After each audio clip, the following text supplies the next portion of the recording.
Bonjour, morning brief du 25 octobre 2018. Les journées difficiles pour la bourse de Tunis continuent avec une perte importante lors de la séance hier. En réalité, c'est l'ensemble des marchés actions du monde entier qui souffrent et où là réellement on sent qu'on est en face de l'explosion d'une bulle spéculative. En ce qui concerne le marché action tunisien, les pertes sont importantes depuis le 28 août 2018, la date du pic du nouveau sommet euh, de l'indice, du principal indice tunisien. On aura plus de détails avec Bassem en ce qui concerne la séance d'hier. Après, je reprendrai la parole pour parler du fameux eurobond tunisien qui a été émis hier. Hier. Donc, je Donc je cède la cède la parole à parole à Bassem. Bassem. Merci, Chris. Bonjour tout le monde. En fait, la journée était extrêmement difficile hier, moins 0,3%.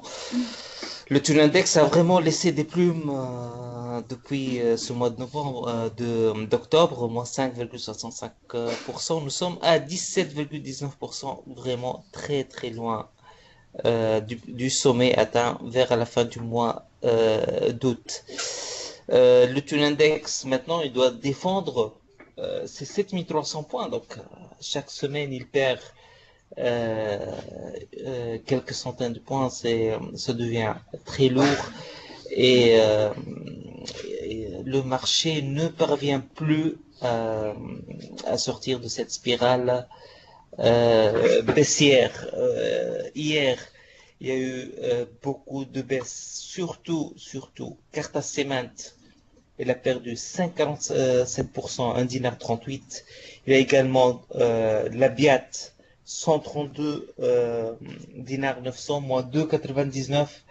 Bien sûr, c'est une perte très lourde pour la banque et qui est en train d'influencer énormément le Tune Index.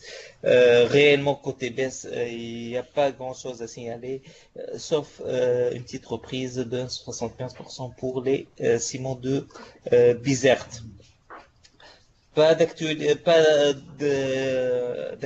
significative pour les étrangers, il y a seulement des acquisitions sur RTS qui continuent, donc 15 400 titres, et SH Lila, donc une vente de 8 400 titres. Je cède la parole de nouveau à Chris. Merci Bassem. Alors finalement, il y a eu la sortie du gouvernement tunisien sur le marché international de la dette.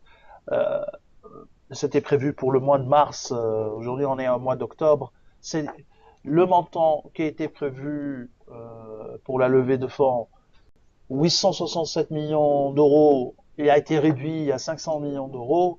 Le taux était autour de 5% prévu, du moins attendu par les autorités et planifié même par la Banque centrale. Le taux qui a été levé hier, le taux sur le bond, est de 6,75%. C'est un taux très très très élevé et c'est une déception. En réalité, on a eu une demande de 1,2 milliard 1,2 milliard pour un montant de 500 millions d'euros sur 120 investisseurs institutionnels. Donc c'est un chiffre globalement décevant et très coûteux comme bande ou une émission qui est vraiment très coûteuse pour les autorités tunisiennes, pour le trésor tunisien.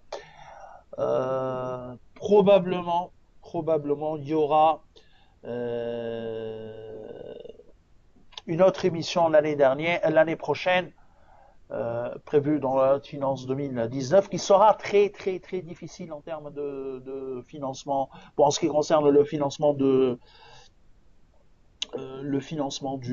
déficit. En outre, il y a la question de comment ils vont clôturer le budget de cette année. Certains évoquent le fait qu'il y aura probablement une autre échéance du FMI d'ici la fin de l'année, ou bien une levée locale, sachant qu'il y a un BTC qui est de 400 millions de dinars, autour de 400 millions de dinars en ce qui concerne euh, le montant de 13 BTC 13 semaines. Probablement il y aura un renouvellement. On verra en tout cas comment le Trésor envisage de clôturer le budget. En tout cas, c'est une émission qu'on peut qualifier décevante. C'est tout ce qu'on a pour ce matin. Je vous souhaite donc une bonne journée et en espérant que le marché retrouve un peu des couleurs et termine finalement dans le vert. Je vous souhaite une très bonne journée. Au revoir et à demain.